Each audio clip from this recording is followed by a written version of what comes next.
wakes up at some ungodly time to fly out to California for PatreCon. What was it, like 3 a.m., 4 a.m.? What was it? Yeah, this was after the Halloween party that went all night. And then I was up at 4 o'clock to catch a 6 o'clock flight to Los Angeles. So, okay, I need everyone to know this. He's got a bad night's sleep behind him. He woke up at the crack of dawn, before the crack of dawn, to get to the airport. Yeah. He has 2 layovers because Genius Von Genius booked with Spirit Airlines. He lands in L.A., we hug, we have dinner. We're almost about to, like, crack open a bottle of wine to just relax for the night. And my 22-year-old niece goes, hey, I'm going to Upright Citizens Brigade improv tonight. And my wife goes, hey, you and Brad should go. And I go, that's a great idea. And she goes, it's a midnight show. And you can see Brad's face, the politeness of a Midwesterner. It's like you've just shoved an ear of corn into his ear, but he's trying to be polite about it, and so he's like, it's the slow licking of the lips, you know. I'm like, oh, Brad, let's go. We're gonna have so much fun. And he's like, yes, that will be fun at midnight. That sounds great. Yeah, already midnight is like 3 o'clock my time. Right. On a good day. So you've had no sleep. You woke up at 4 a.m. and then your buddy in LA, you get there and like, hey, we're going. And by the way, it's not near my house. It's out in Hollywood. So Brad and I have to drive out there. Oh boy. Anyway, I tested my friendship with Brad Geiger his first night in Los Angeles.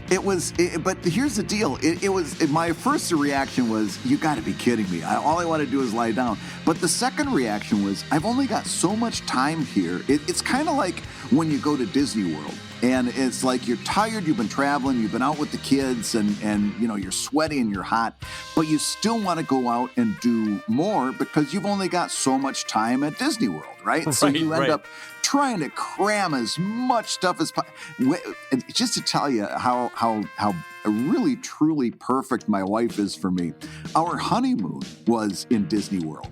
And literally, I had every day planned, and it involved us getting up at the crack of dawn and going into the park and just like Road Warrior style doing Disney, coming back home into our hotel way after midnight and then doing it again for 5 or 6 days straight. That was our honeymoon. Wow. And she's like, really, this is going to be our honeymoon? I'm like, honey, we've only got so much time in Disney. We'll be married for the rest of our life. God. And she says, you know what? Not if you keep saying stuff like that. I love how some people on their honeymoon, they're like, I'm never leaving the hotel room. Brad Geiger, he's like, I got to get back on the teacups. This is amazing. I'm never leaving Haunted Mansion. Oh, there's so many jokes that I could make with the happiest place on earth. Oh, wow. And surprisingly, we just celebrated 20 years. So, hey, congratulations, my friend. That's wonderful. She must be perfect. That is wonderful. Well, that's right. Well, you found your soulmate, and that is delightful. Yes. On that happy note, hello everybody, and welcome to ComicLab, the show about making comics and making a living from comics. I'm Brad Geiger, the editor of webcomics.com. Let's try this again. I actually just keep rolling because we're going to talk about this. I've got this blanket over my head. I forgot that we were going to. I had to run and go get the paper, and I thought I was smooth, but. Why do you have a blanket over your head? Because, Matt was saying that basically our audio engineers, kind of politely pointed out that I'm the weak link in the audio chain here. So I've been, and part of it is because my studio has a really high ceiling and wood floors. This place is set up for an echo. I was reading, and I want to build a little podcast booth using my old drawing desk, since I don't use that as much anymore since I went digital. But in the meantime, I was looking at how professional broadcasters solve this problem. Like when NPR is doing a report from a battle zone and they're reporting out of a hotel room. What they do is they throw up, they've got the microphone in a box with a blanket stuffed in there, and I've had that for a while. And then they throw a blanket over their head, and it's kind of like you're reporting from inside a fort. the blankets over you in the box. And so when so it's been working out really well. I feel a little bit funny, but from what you're telling me, it sounds much better. You do sound better this week, yeah. Yeah, but we've got our intro printed out on a little 8.5 by 11 sheet of paper, and when you shift it over to "Hi, everybody, welcome to ComicLab," I'm like, oh no, I forgot all about this part. I had to go out from underneath my little podcasting fort and find the sheet of paper. So I'm ready. You can say hello, everybody, and welcome to ComicLab now. I will be ready for you. I'm loving the image of you podcasting this entire show with a blanket on your head, though. This is great. This is like a Howard Hughes moment. You got like all your jars. You've got all your jars of urine next to you. You've got your toenail shavings. You've got your blanket over your head. Well, how's the spruce goose coming over there, Howard? Yeah, basically the only thing new is the blanket, but.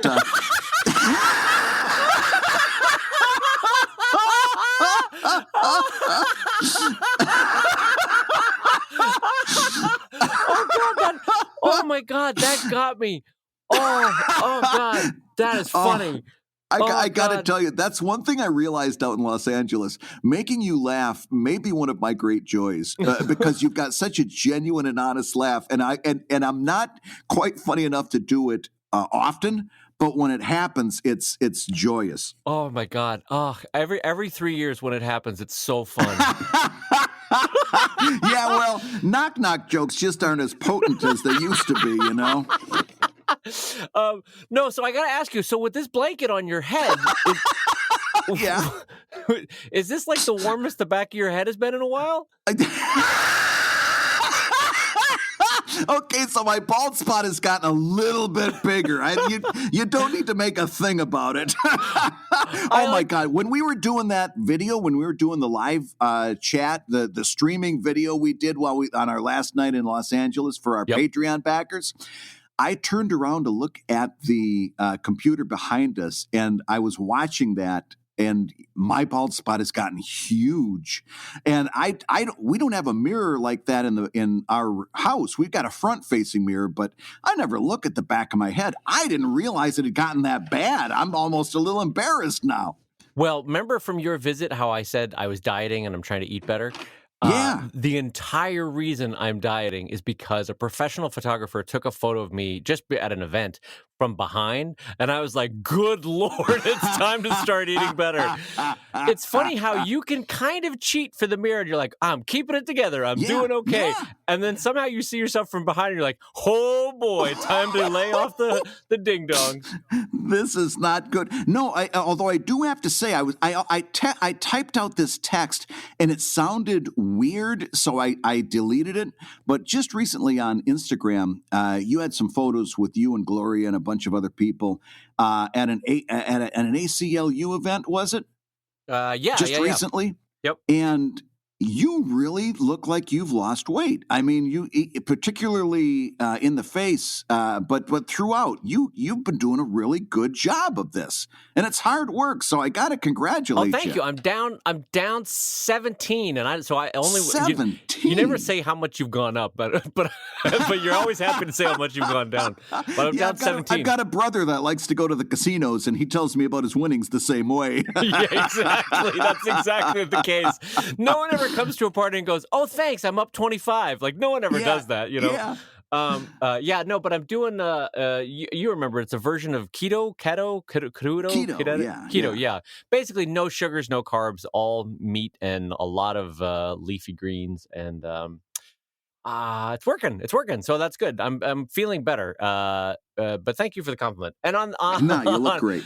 On that note, he's Brad. I'm Dave. This is the ComicLab. Patreon.com/ComicLab. All right. But don't do that. I'm ready now. I'm sitting here with bated breath. Don't ruin it for me. I didn't want to interrupt your tree fort that you had built for yourself.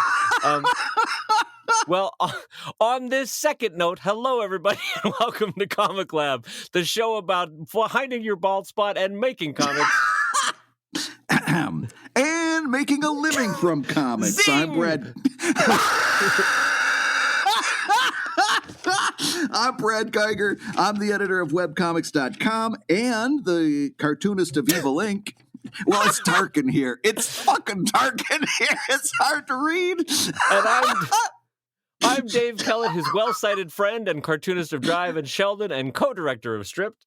And this week's hour of comics advice is brought to you by patreon.com/comiclab. Well, Bradley J., we've got a whole plethora of $5 questions from backers, and I'm oddly excited for this week because they're all good ones. Do you want me to read the first one, or do you want to read the first one? Well, actually, I want to start out with a little bit of news. Is that okay? Oh, sure. So here's the deal. I'm done. The abuse has gotten so bad. Here's the news. Surviving Creativity starts next week. I'm out of here. No, here's some news. So if you're like me, every November you start to work on a print-on-demand calendar project. I've never made huge money doing it, but I've always made just enough that I always wanted to try it one more year.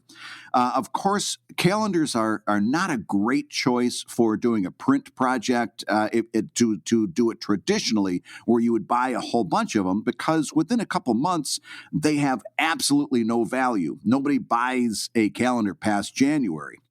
So print on demand was tailor-made for this, and Redbubble has absolutely gorgeous print quality for color images. Fantastic. And they had very nice calendar sizes that would let you do these really big images, and just a gorgeous calendar. I was so happy with it. So I got back this past weekend from doing some work around the house, and I'm like, I've got a few hours. I'm going to get this calendar set up. I take a bunch of commissions that I do for Patreon and just kind of repurpose them, crop them, and in a couple hours, I can have it all done. Right. So I've got all these freaking things cropped and ready to go, ready to upload. I go over to Redbubble, and I can't find the calendar category. It's nowhere. So I do a few searches. Come to find out, Redbubble has discontinued its calendar line because, and this is significant, there's not enough demand. There's not enough sales to justify the expense and the overhead. So they're like, we don't get enough orders for these calendars, and we decided to stop offering them. I wished I had read that before I'd spent the few hours in processing these things. But it's a question I want to ask to you, Dave, and that is, have you ever offered a calendar to your backers? And if so, is it time maybe that we stop too? Because although I made a few sales, it was never much more than pizza and beer money. I think it's absolutely time to hang up the calendar. See what I did there? I do. I think it's a super diminishing return, and the risk factor is very high with calendars. Obviously, you would never do a print run of calendars. That's stupidity times 10. For all the reasons that Brad clarified, that once you get to almost December, they stop selling. And then once you reach the new year, boy, do they drop like a stone. One of the funniest things on like Amazon or any local Target that you go to is to walk by the calendars a couple times, like on January 15th. It's like 50% off, January 30th, 70% off, February 15th. You can take this calendar, please. Just get it out of our stock. Just carry it out. You'd be doing us a favor. Take a Twinkie on your way out. Yeah. Did you buy a stick of gum? Here, free calendar. And it also speaks to the fact that every real estate agent, every restaurant is offering free calendars. Like they're a dime a dozen basically. And so I don't know that to answer your thought, Brad, I don't know that they're worth it all. I would not do it. I haven't done it in years. And so I think it's a good thing for Brad that you're hanging up that one. Well, and not only that, but this was a great opportunity because I put the word out to my Patreon backers because I'm like, I know there's a few of them that always buy the calendar. They're like, I know I'm going to see their name on the list. And I wanted to give those people a heads up because, those are the people that, that kind of backing, you want to make sure you're treating those folks extra special. So I said, hey, just to give you guys a heads up, there's not going to be a 2019 Evil Inc. Calendar. There's not going to be a pinup calendar. There's not going to be a Courting Disaster calendar. None of that stuff. And I explained why that was and so forth. And one of my Patreon backers said, "That's okay. I just take your desktop wallpaper that you offer every month, and I print that out and put it next to my desk, and it's pretty much the same thing." And I responded, "If I would have known you were doing that, I would have just made an extra size at 8.5 by 11, high res, and set it up tailor-made for you." Oh, yeah. So that's exactly what I'm going to do now, since I'm not doing a calendar, I'm just going to have one more size to my desktop wallpaper package that I offer at the top of every month for my Patreon backers, and they can just print it out themselves, and it'll be kind of the next best thing. Well, can we transition? Because I actually had a thought that I wanted to ask you for a while now, which is I see you posting about wallpapers on Patreon or screensavers or wallpapers, and you have it with a billion formats. So how do you, Brad Geiger, produce all those wallpapers and screensavers so efficiently and quickly so that it's not dominating your time? It's actually not that hard. I came up with a list of sizes, like standard sizes for different monitors and so forth for my desktop background. And I also came up with a list of aspect ratios for mobile devices like iPads and iPhones and Kindles and stuff like this. Okay. So once I had, and there's probably maybe a couple dozen of different aspect ratios that I've got, different sizes. And so I just have one master that's kind of at the biggest size. And I bring in one of my commission illustrations, usually those work really well. And I bring that in, and I have like usually 3 or 4 layers. The commission, a little background that I base on the commissioned illustration. And the thing that's so easy to do is take that commission, make a duplicate of it, and use the halftone dots. That's a filter. Yeah. And it used like a huge number, like 32 for your dots, and it makes those dots really big. And then you can put that in behind and put it at like a 30% opacity. And then if your can I pause for a second? Go ahead. I don't know why I felt the need to interrupt with this, but that's the same trick that TV editors use, news editors, when they have like a submitted iPhone footage, but it doesn't fit a TV aspect ratio. So they put the iPhone footage front and center at full opacity, and then they knock it back and blow it up at like a half opacity and run it behind it to fill the ratio for TV. I don't know why I had to bring that up. But... No, it's a great point because, well, anybody listening can say, yeah, I know exactly what you're talking about now. Yeah. So anyway, Dave Kellett with a great point. Glad I chimed in. What a helper. So glad I'm here. You're killing it on color commentary today. Boy, did I save the show as your hype man today. Good job, Dave. No, but I'll do one of those color halftones and put it in the background at a decreased opacity. And then on another layer, I bring in a calendar. And there's actually an InDesign script that you can download called Calendar Wizard. And maybe I'll, if I get a chance, I'll link to it in the Patreon post for this show. Calendar Wizard, it basically, guess what? Makes a calendar. And it just does it at the touch of a button. It's really cool. So I bring the calendar in, and I've got these all in different layers. That's my master. And then I literally just open up all of the different sizes, and I'll copy that over from last month.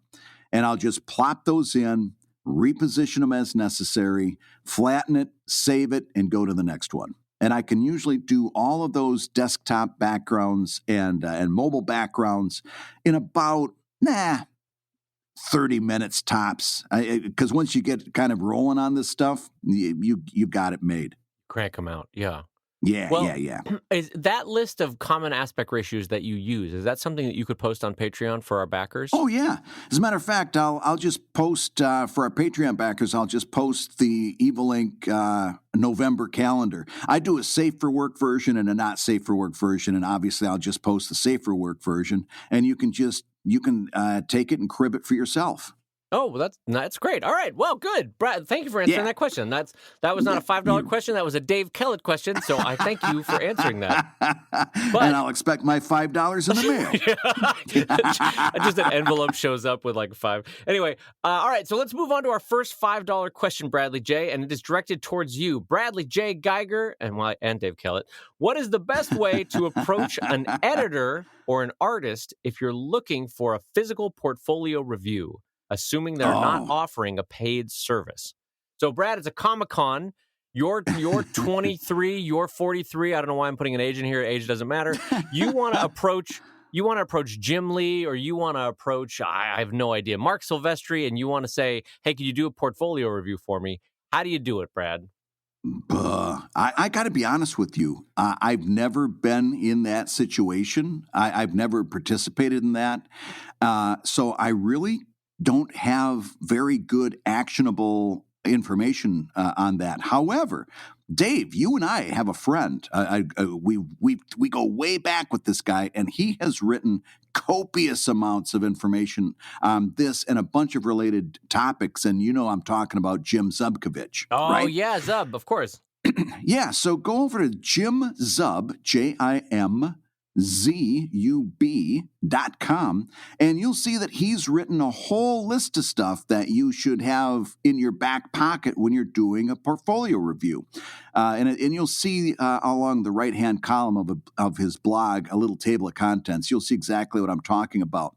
In general, I think you want to have a lot of sequential arts. I think what happens, these people doing portfolio reviews see a lot of like pinups and action scenes, splash pages, and really what counts is if you're able to do sequential art. Right. And so you want to have that. You want to have sequentials. You want to emphasize your ability to do anatomy, perspective, and volume. Those 3 things are going to be really, really important. And last but not least, page design. Do you do the simple stuff like leaving enough room for word balloons? Do you center the action on the page so that you're not going right out to the sides, stuff like that? In other words, do you know the basics of comic book illustration? And that's what you want to do. And also, before I drill too much further, what else would you suggest to somebody just knowing what you know? Well, this is interesting because I'm like you in that I have, and this maybe is a detriment to my own growth as an artist, I have never sought out the advice of a third party about, hey, how am I doing? Or, hey, can you do a review of my work? And that's Yeah. true even when I was, 20 and bright-eyed and bushy-tailed, heading out into the world. I always saw it as a comic strip cartoonist, at least. I saw it as my job to become my own editor, that if I didn't cultivate my own eye, then no one was going to do it for me. And I know that Ooh. sounds brusque, but I think it's true. Sometimes, though, a portfolio review is helpful in terms of landing a job. I get that. But I think a lot of portfolio reviews, it's just like, hey, am I doing okay? I just need some feedback. And that is helpful in an emotional sense. It's helpful in a career development sense, but it's not necessarily going to land you the magic job that someone's going to go, I dub thee a cartoonist, and they take the sword, Yeah, exactly. So I've never done it myself, but I recognize that if you wanted to get a job drawing for Image or Marvel or DC or IDW or whoever you wanted to get a job with, that a portfolio review is a critical part of the process. But unfortunately, I don't have much personal advice. So rather than chiming in on it, I would direct people to Jim Zub as well. I think he has a good write-up on it. Yeah, I agree. In general, I think you want to show that you know the basics of cartooning. If you really want to get detailed information, and by the way, not only about stuff like portfolio reviews, but stuff like working with a publisher, working with an editor. Jim Zub has written a lot of stuff about this that's really, really intelligent. So I would really encourage you to check out his blog and spend a little time doing a deep dive there, because that guy knows what he's talking about. And you know what? I will point out a point of difference between Brad and I, which is Brad does a lot more comics education, both at webcomics.com and in person at the university there in Philadelphia. So I know for a fact that Brad takes a different tact on this, which is he knows that teaching, that feedback, that direct critique it can be helpful to an artist's journey. Whereas I am much more kill or be killed about it, in the sense that I'll give you an example. I heard Eva Longoria give a speech this weekend, and she said one thing that her mom always used to tell her was, well, you better figure that out. And so she, That's wonderful. She'd be like, Mom, I'm hungry. And it's like mid-afternoon. She'd be like, well, you better figure that out. And so she said it made it a really great life lesson towards independence, and saying, like, I don't know how to get a master's degree. How do I go do that? And then she figured out how to go get a master's degree. I don't know how to be a director. How do I do that? And then she figured out how to be a director. You better figure it out. I guess what I'm getting at here in the context of portfolio reviews is you are not going to have a permanent portfolio review every week of how you're doing. So you got to figure it out. You have to read closely what comic artists are doing and figure out how to transcribe those techniques into your style, into your work. And so I know it sounds more mean and more cynical, but you got to figure that stuff out on your own. Well, I agree with what you're saying. In general, I agree with what you're saying. But we both benefited at different times from people who had a little bit more experience giving us a little advice or a little tip here and there. We've all, you've had it. Yeah, no, I know. Happen. That's why I'm saying I recognize that your point of teaching and instruction is valuable and good, and you have seen it personally. I'm saying my own attitude. I'm saying this, that I am a jerk about this in my own attitude, is that that I'm more like, you got to get out there and do it yourself. You got to figure it out. It's very much like because if you can't figure out like the basics of, I mean, that's not true. No, teaching is important. Teaching is valuable. I'm going to strike everything I said. No. And here's the other thing. No, you're being honest, and that's a good thing. The other thing is that what you're not saying is that you also do not like being in that position of telling somebody that they need to improve in a certain way. That's true. I guess that's informing a lot of my opinion. I hate it. Yeah, and me. Whereas you love telling people what to do with their life. I have no problem with that. You stink. No, I've got no problem being honest with stuff like that. Particularly, like I'm doing a Skype consultation tonight with a person, and basically he reached out and he said, "Would you be willing to do a consult?" And I said, "Yeah, I do those all the time. Here's how it works." Blah blah blah. And I looked at his stuff, and he had about a dozen comics that he had uploaded. And his whole thing was, I don't have any Patreon backers, and I need to figure out how to make money. And I looked at his stuff, and it looks like he's maybe at the 1 or 2 year mark of doing comics. In other words, his stuff isn't very good. And I wrote him back. I said, I'd be thrilled to consult with you, but the first thing we got to get clear is your comic is not good, and you're not going to make any money until it gets better. Ooh. And that's okay, because you're just starting out. Right. And all you got to do is go to Greystone Inn and look at my 2000 archives and my 2001 archives to find out that I've been there. Dave Kellett's been there. We've all been at the place where our work was not very good yet. And it's not a mark of shame. It's just a mark of time. That's where you are at this time. And if you're willing to start from there, then I'll be willing to talk to you about all kinds of things. But the first thing that you got to know is there's a reason your Patreon isn't doing well, and it's because you're not there yet. You're going to get there if you keep working real hard, but you're not there yet. And I don't have as much problem saying that as you do. Well, no, I know that's the fact, because when you were here visiting the other day, you put your hand on my shoulder and said it to me looking right into my eyes, and it hurt. I did. It hurt. I did. What? I'm just going to say that publicly, that it hurt. I can cry. Yeah, it hurt. Listen, it needed to be said, but no, I would never say that to you. I couldn't possibly, even if I joked about it. You're like, I would never say that to you. An anonymous tweet? Sure, I would do that. I would create a sock puppet. Sure. I'll vague tweet that shit all day long, but I never say it directly to your face. I'll subtweet you as long as the day is bright, but I'm not going to say it to your face. No. All right, Brad, time to move on to question number 2. So Bradley J. Geiger, David J. Kellett, how do you start contacting outlets with press releases? And are they a viable form of marketing in this age? And this is a great question for you because I learned everything I know about press releases from Brad Geiger. And I'm not kidding about this. There was a time where I was very gung-ho on press releases, and I learned it all from Brad. So, Brad, go. Here's the deal. This is a very weird subject because I've got a lot of very thought out, very detailed thoughts on this.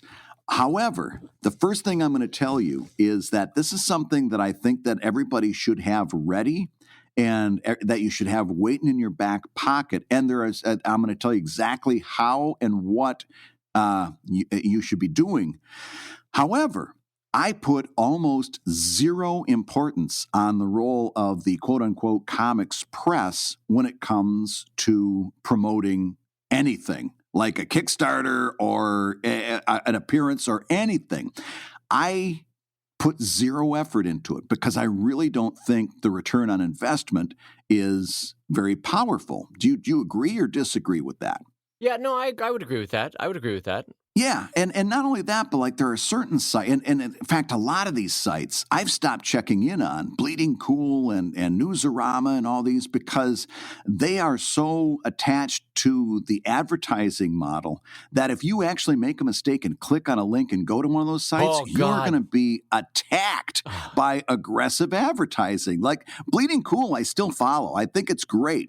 I don't ever click a link. If he's talking about a subject, I'll find another way to find out about it because every time I go to Bleeding Cool, I get attacked by their ads. Yeah, it's really unfortunate. There's a couple of sites like that in my world. Yeah. Where I know to you take the headline and you search for it somewhere else on Google. You know what I mean? Yeah. You don't click the link. And not only that, but you know that if you do click the link, it's going to be one of these deals where they say, oh, here's 10 things about that. And then you're going to read one thing and you're going to have to click the next button. Yep. And then you read thing number 2 and then you click the next. And it's going to be like the worst reading experience that you've ever had.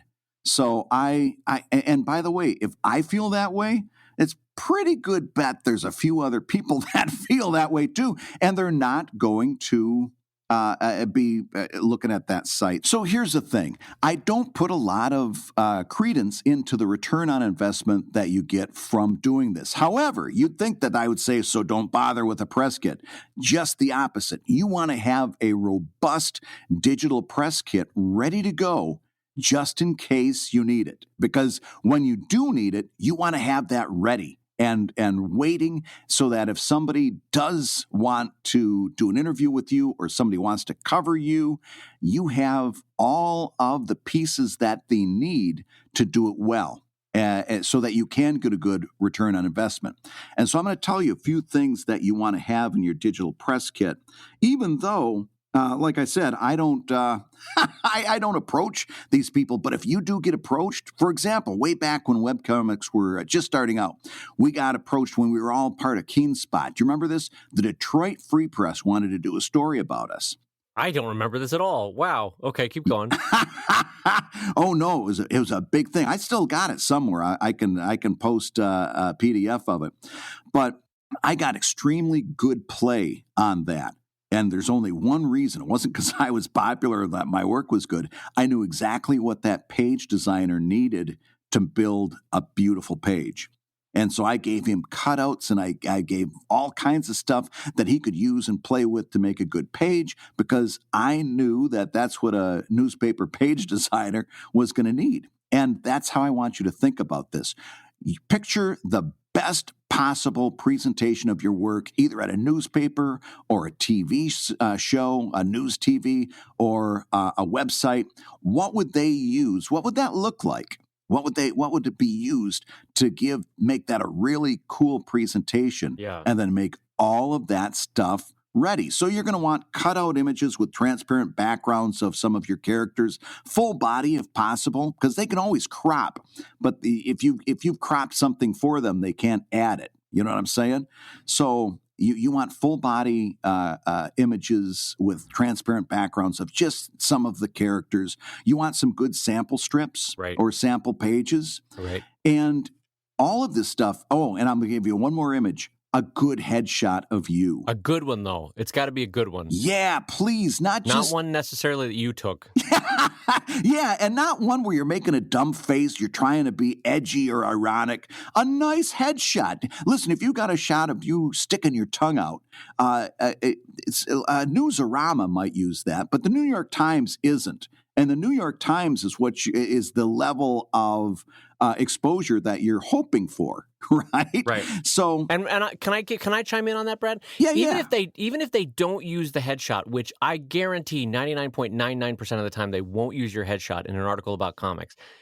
What the headshot does is it gives the journalist a sense of the person behind the story. It personalizes it. So that when they're writing it up, they go, what does this woman look like? What does this guy look like? Oh, okay. Oh, I get a sense of who they are. Okay. And journalists are human, and they need that human connection to help them write that story. So it can be beneficial to you to have a good, clean, professional-looking headshot. But on the same level, don't go out and spend money because, as Brad said, the likelihood that these press kits are going to land is small. But if there's a situation where someone's taking good photos, a wedding, some gathering, or a friend that has a good camera, like just take a half a second and get 4 or 5 shots. And here's what happens too. Kind of make yourself available to that. So here's what I mean. Just this past couple months, the kids who had their first day of school, and it was also my first day of teaching at this university that I just started teaching at. So Carolyn says, hey, all you guys are all dressed up and everything. Go out in front of the house. It was early in the morning. The lighting was beautiful. And she goes, I want pictures of the kids on their first day of school. So we go out, we take pictures of the kids sitting in front of the house. We got like a nice little stone wall background that's really kind of cool. And she says, oh, you got a tie on. Get in there with the kids and we'll take your picture. She took my picture, and it is literally the best picture of me that's ever existed. I mean, you've seen it because I replaced everything that has my face with this picture. There was just something that it was the best angle for my face, the best lighting. My hair was right. I know this one. This is the one you're using on Twitter and the like, right? Yeah. You look sharp as a tack in that one. Yes, it's just a complete serendipity. So, but that wouldn't happen unless I was in front of the camera a little bit more. You know, you don't have to be one of these people that take their selfies every 10 minutes, but every now and again, say yes to the picture, because you never know when somebody's going to make a photograph of you that's really great, and you got to be open to that. So, make a photograph. Did you just say make a photograph? Oh, what are you riding a velocipede down the walkway as the queen comes? Make a photograph. David Allen Kellett. What is your middle name? Joseph, but that's all right. It's a J too. Okay, David Joseph Kellett. I've spent 13 or 14 years with news photographers. You don't take a photograph; you make a photograph. And that just got drilled into me so often that it's part of how I speak about it now. You don't take a photograph, you make a photograph. Well, listen, as a cartoonist, speaking to my fellow artists, all the photographers of the world, you all sound dumb. Don't say make a photograph. Pick a different word. Don't say make a photograph. Make a photograph sounds like a Victorian, like going... Also, Klondike 555, we're going to make a photograph here. Now I'm going to hold up this lamp is going to burn quickly, and it's going to produce a light, and the light will shine in your face. I need you to hold this pose for 30 seconds as I produce this illumination to make your photograph. Anyway, just make it easy over there. I mean, take it easy over there. So listen, I want to get this in real quick before because I'm going to move on. But all these images I'm talking about, you want to make them. You want to build a little web page that you can point somebody to that has all of this stuff either loaded on it or linked from it. And you're going to want to have an image package, and you're going to want to have both high res and low res for each image. The low res is for websites. The high res is for print. Okay.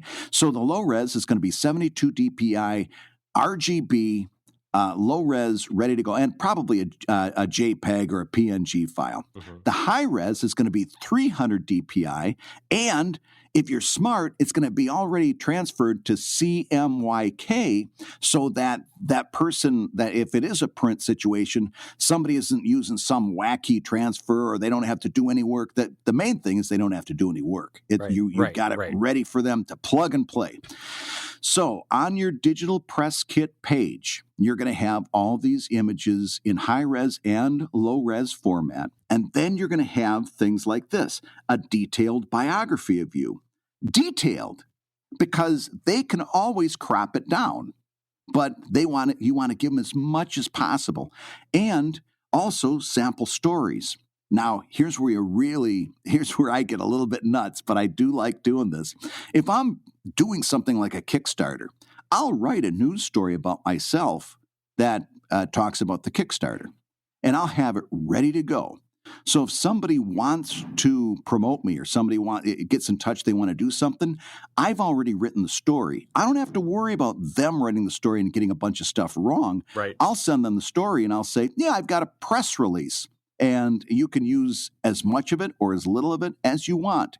Even if they don't use it, they've got something that they can base their writing on that's factual. Right. So I have a press release there. I've got a bio, sample comics, sample images, and important links to all of your relevant sites and projects. Links to your kicks so that they don't have to look anything up. It's all there. It's all easy pickings. Yeah. So I do like the idea of having a digital press kit, which is a page on your website that you can point somebody to, that they've got everything they need to do coverage of you. Having said that, I spend zero time approaching comics websites and comics news because I don't think there's any return on investment on that. Yep. But I do want to be ready in case a big opportunity floats my way. I'm not trying to scramble and do this stuff real quick and try to do a haphazard job. I want to have that stuff ready. And really, once you've done that, you update a couple new comics every now and again. You might update your headshot or your bio, but once you've done it once, it's ready to go. Yeah. Well, so I agree with Brad. I think having it ready to go is fine. It's good. But I want to reemphasize to what Brad just said, which is I use mine once every 3 years. So priority-wise, is it more important for you to be working on your comics or your press kit? Don't even hesitate. It's more important to work on your comics. And frankly, a press kit is like 20th on your list of things to work on. But I will say this, and I don't want to add a lot to the conversation, but I want to add one thing before we duck out of it, which is when you have a truly big project coming up, either it's a Kickstarter in 6 months, it's your first book in 12 months, it's something that a project you've been planning for months and months and months and months and months. What I want you to do is when you start reading from major journalism sources, and the reason I say major journalism sources is like Brad was saying, the average comic outlets will not gain you much traction to a wider audience. But the still traditional print outlets that now are transitioning to digital, they will get you new eyeballs. So let's say, I'm going to put this in the context of my own life. I was working on Stripped, the documentary, for 3 years, right? And throughout the last year there, every time I saw an article like in Vanity Fair or New York Times or Washington Post or the Dallas Tribune, or whatever the newspaper was, I would say if there was an article about Spider-Man or about comics or about anything to do with comic strips, I would note who the journalist was that wrote that article. And I would write down their name and I would take 5 minutes on their website and find their contact information because it's like spotting nerds in the wild. You go, I see you on Vanity Fair, but you love comics. I saw your Green Lantern article. I know you write for Vanity Fair and you have to write these hoity-toity articles, but you really like comics. So, those are the journalists that when time comes, you reach out to. And that's when you send them your press kit, because those are the nerds on staff of major media publications. And that's how I landed in the New York Times with Stripped, is that I remembered a guy named George Gustines who I'm hoping I'm pronouncing his last name right. But anyway, he had written like 3 articles over on comics, in addition to a bunch of other stuff. But it's the comics one that I keyed in on. And so I sent it to him, and he followed up. He knew the importance of Bill Watterson and all that sort of stuff. And I landed in the Old Great Lady with a good, I think, a half column or whatever it was.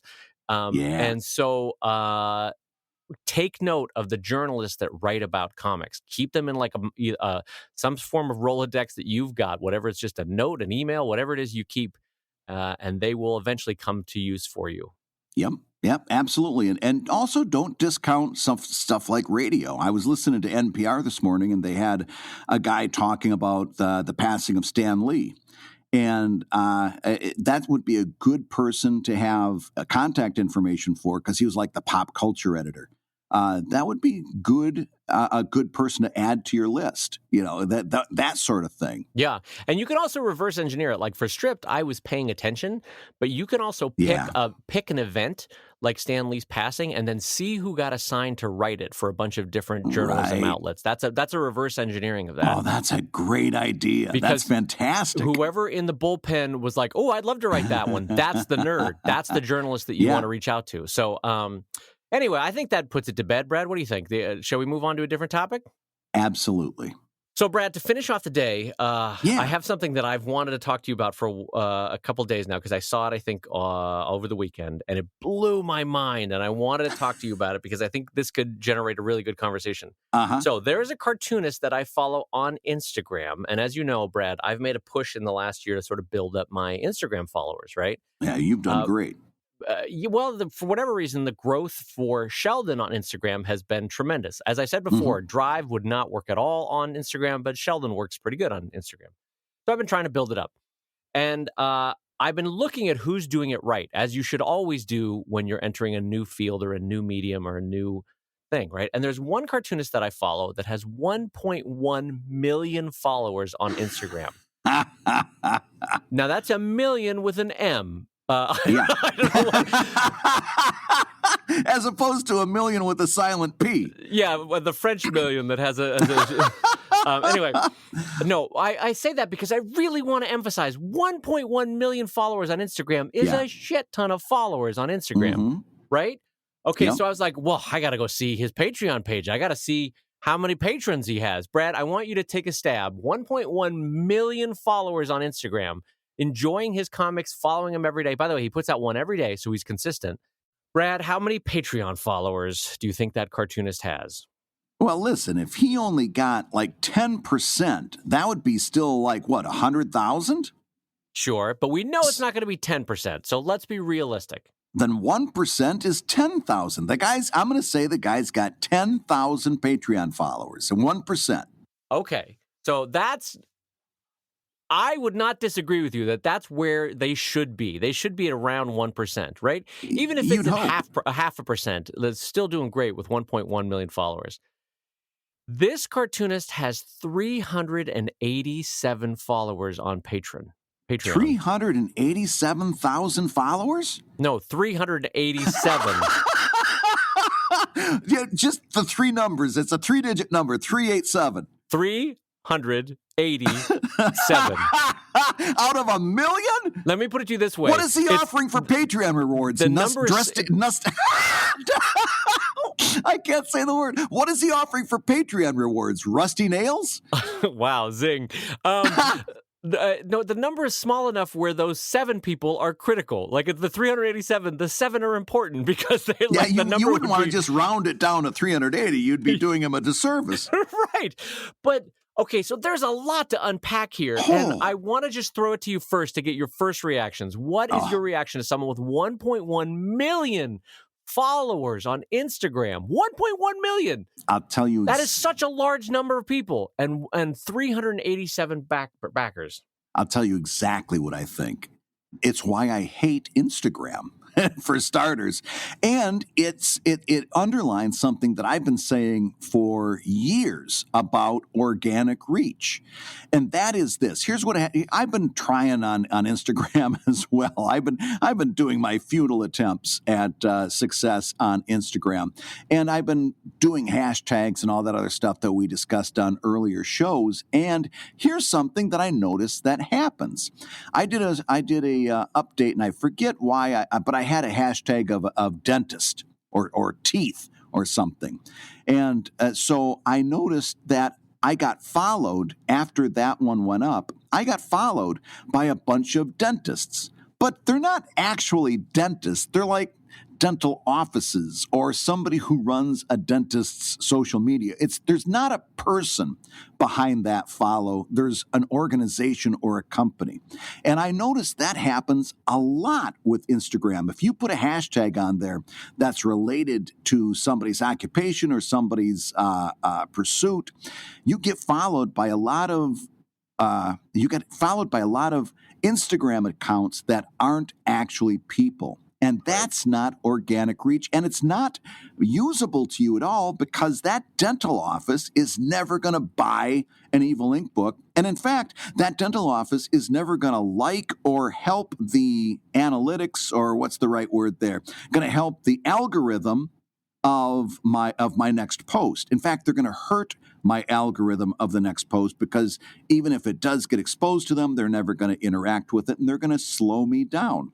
Right. It's everything I hate about Instagram, and that is that every time I put something up that has a hashtag on it, a non-person follows me, and I know that that's dragging my algorithm down. And by the way, that's what I think. Now, I am not a Instagram expert. You're doing a lot more than I am. Am I close when I say that? Am I on the right track? The truth is, I have found my growth on Instagram, and because I chart it, I have a physical chart on my wall, because I like to see the growth curve, if that makes sense. I don't like to just know the number. I like to see, am I speeding up? Am I slowing down on my growth curve? What am I doing right? What am I doing wrong? Anyway, so I physically chart it up on my pin board, and the growth rate has been exponential. And that's lovely. That's great. That's what all of us want, is an exponential curve. How wonderful. But a part of me wonders how many bots or auto-generated follows I get based on certain things. So I don't disagree with you that that's a part of the equation. Right. And maybe the longer you're on Instagram and the bigger you have a following, the more you attract the attention of smaller bots or different bots. So that's possible. I will agree with you on that. But my bigger problem is just that this seems to be a platform, or at least in this one case, is it possible that Instagram is a platform that can generate a lot of followers, but not a lot of intrinsic love for your work? Are you just one piece of a much larger free puzzle of entertainment that Instagram is providing to people? Yeah. I don't think you're wrong, and that's where we talked about the importance a couple weeks back on this show. We talked about the importance of using social media to build community, not to build buzz, but to build community. And my own experience on Instagram, and I don't think it's universal. I haven't experienced an awful lot of community on Instagram, whereas on things like Twitter and even Facebook, the engagement that I do get is a lot more community based than it is on Instagram. So I'm just not a fan. And when I hear about somebody, if it's if you've got these people out there that's got 1 million followers on Instagram and 300 Patreon backers, it really makes me wonder what the value of building an Instagram following is, because I can get 300 Patreon backers with zero Instagram output. You know what I'm saying? Yeah, I mean, you and I are on the same page in that a Patreon backer is an immediate transfer of readership value into income, right? Like, there's no question about that. Patreon is amazing.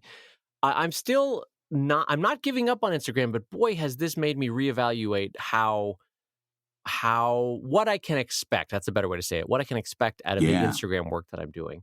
And I do know this, though, that there are a few cartoonists that I'm familiar with who have translated their followings in the 100,000s levels, somewhere between 100,000 and say 600,000. I know maybe 3 or 4 cartoonists who have both sold ads through their Instagram, and so that's value, that's direct value into their pocketbooks. And then there's other ones who have gotten sponsorships or deals based on how big their following was. Or at the very least, it was a really helpful linchpin in making it possible for them to get the deal. Because, the deal makers go, oh, wow, a 400,000 person following on Instagram. Well, yeah, this is a great deal. Let's sign you up. So there's that. But I'm just saying that this 1.1 to 387 people ratio is terrible. is terrible. There's no way to, I mean, and one way to say this is, well, maybe they're just not pushing the Patreon yet. And maybe when they start to push it, and that's possible. And that's only to the fault of the cartoonist. But I feel like with 1.1 million people, you got to be able to generate, or you should be able to generate more than what's happening there. Well, listen, I talked to a guy that had a really robust Instagram following, and he messaged me one day. He says, "What am I doing wrong? Every time I mention Patreon in an Instagram post, I lose a couple hundred followers on Instagram." And I'm like, "Well, listen, my opinion is, if that's what they're doing you a favor. If they can't they're stand self-selecting their way out. Yeah, that's exactly right. Get rid of them. They're dragging your algorithm results down as badly as a bot does. Because if they're so horrified by seeing you mention Patreon, then then they're never going to be somebody who's going to be part of your community. That's going to be part of any kind of a supportive network. Get rid of them. Thank them for leaving. Yeah. Well, and here I don't want to beat a dead horse, but building on your point, one of the reasons why I think it may not be working for this person with 1.1 million followers is that there's no sense in that personal relationship that if I don't help support it, it will go away, and if it goes away, I will be sad. And here's why they might not be sad, because there's 50 million other cartoonists also offering free stuff on Instagram. Not even a click away. You just scroll up and there's more, And so maybe there's not a sense that if you love something, you need to support it, because there's a billion things on there and they're all free and they're all incessant and they're all coming at you, without any effort. So it's too frictionless in terms of when you ask for support, Yeah, no, I agree. I get very stymied when I try to get my head around Instagram, and mostly it's just because I think it's more my fault than anything else. But when I hear something like this, I really wonder if it's worth a large amount of effort to build a following there. Well, I know we have a show coming up where we're going to talk about our 2019 goals and our larger 3-year and 5-year goals. But I have a goal. I'm going to talk about it just for a second. I have a goal for 2019. I want to get to 100,000 Instagram followers in 2019. And part of it is I just want to do it. I want to see what I can make use of it with 100,000 followers. But I have to tell you that this moment, this thought of this guy who can only get 387 Patreon backers out of 1.1 million has really put a pause on it's dampened my enthusiasm for what I might be able to do with 100,000. You know what I mean? You think you got it bad. I'm trying to reach 1,000 and I'm wondering if it's worth it. Well, there is honestly an exponential growth curve. And as you know, with an exponential curve, it's a slow start and then it very quickly starts to uptick, And part of that, I think, is a network effect of like when you post a certain kind of comic, everybody who loves that theme will share it with their friends. And once you have 1,000, you're just going to get more shares. And once you have 3,000, you're going to get 3 times the shares. And so there is a kind of a network effect that happens with more and more people. And that's where I definitely think Sheldon is naturally going to do better than either Drive or Evil Inc. because they're both long-form comics. They're story-based. And what's going to be shared on Instagram is much more likely to be one idea concepts, more closely in tune with like a greeting card or a T-shirt, where it's like, boom, this is me, I'm going to share it. Right. And just to reiterate again for everybody, is Sheldon infinitely more shareable than Drive? Drive way higher income than Sheldon. I know that's Sheldon has a bigger audience. It has a bigger, more shareable comics. It gets more viral more often. Drive doesn't get any of that, but it has a much more robust following, and in terms of interest and in Patreon, bigger financial numbers. So, like, just a caveat on going after big numbers on Instagram. I'm just going to put a button on this, a little coda, if you will. A person emailed me just the other day and said, "Oh, take a look at this. It's somebody doing something new. They're doing a long form comic on Instagram." And I go, "Yeah, just like Evil Inc." And he wrote back, "Ha ha, you're funny. Do people not realize that Evil Inc. is a long form comic?" I mean, and by the way, is it really that new for somebody to be posting long form stuff on Instagram. You've been doing that with Drive for a long time. No, I've never put Drive on Instagram because I don't think it's going to work. I honestly don't think it would work. Oh, my goodness. I think I would have 500 followers and that's it. And it would be people that are already reading it anyway. I don't. So, first of all, would you describe Evil Inc. as long form or episodic long form? Oh, definitely episodic long form. So you haven't sent me the link, but when you send me the link of this long form comic on Instagram, is it truly long form? Is it like one 400-page story kind of a thing? Well, no, because he can only do 10 panels at a time like anybody else. Sure, but do those? What I'm saying is, do those 10 panels consist of or do they make up part of a larger single story, not an episodic story? That's a good question. I did not look at it. I didn't read that much of it because it didn't appeal to me. Right. But regardless, I still would hold that both long form and episodic long form will have a hard time making a go of it on Instagram. Oh, yeah. Mainly because Instagram is all about a manageable chunk.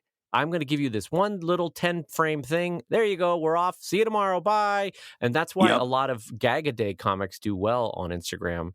But I've yet to see a long-form story work well on Instagram, to be honest. I'd be really surprised. Because like you said, it's going to be an uphill climb. It is. Well, how did someone go back in your archives? What a pain in the ass to start at the beginning. If it's a 400-page comic and you've got to scroll down for years to get to the first one, I mean, that's a pain in the ass. It is definitely not user-friendly. And to be fair, I don't think it was built for that. It wasn't built for that. And yeah, cartoonists have made a good use of it, but it's not built for an archive or an easily navigable read through 100 comics, you know? No, although I will say one thing that is a little bit better suited, and that's using the tagging system on Patreon where you can go back and get all kinds of ComicLab episodes and topics at a click of the button.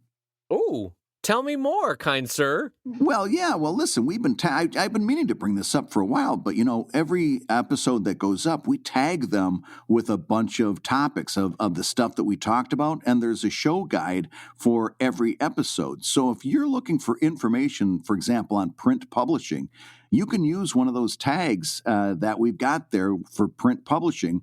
It's going to bring up every show that we discussed that topic, and you're going to be able to go right to the minute mark of when we discuss the topic, so you can kind of do your own little deep dive of one topic just using Patreon. Well, I want to say Brad's Midwest kindness has come out here because he said, well, we've been putting tags on this and we've been working hard to do all this. And I'm going to be honest about this in true friendship. Dave didn't do a damn thing. But Dave pulls his weight in many other ways. It's a partnership. I'm dieting, Brad. I get it. I'm pulling my weight. I'm dieting, all right? I'm trying to lose the weight. But no, I want the credit to go where it's due, that Brad's put a lot of effort into tagging all this, and it's a cool feature for our Patreon backers. So go check out topic-specific tags and dive deep, like Brad said. Absolutely. And on that happy note, you've been listening to ComicLab, the show about making comics and making a living from comics. Your hosts have been Brad Geiger, currently under a blanket, and the editor of webcomics.com and the cartoonist of Evil Inc. at evil-comic.com. And Dave Kellett, co-director of Stripped and cartoonist of Sheldon at sheldoncomics.com and Drive at drivecomic.com. And the ComicLab theme song is used with permission from Andy Creighton at theworldrecord.net. And this episode was edited by Matt Woodard of Woodsong Productions at www.woodsong.media. ComicLab is made possible by your support at patreon.com/ComicLab, so we'll go ahead and say that twice. Patreon.com/ComicLab.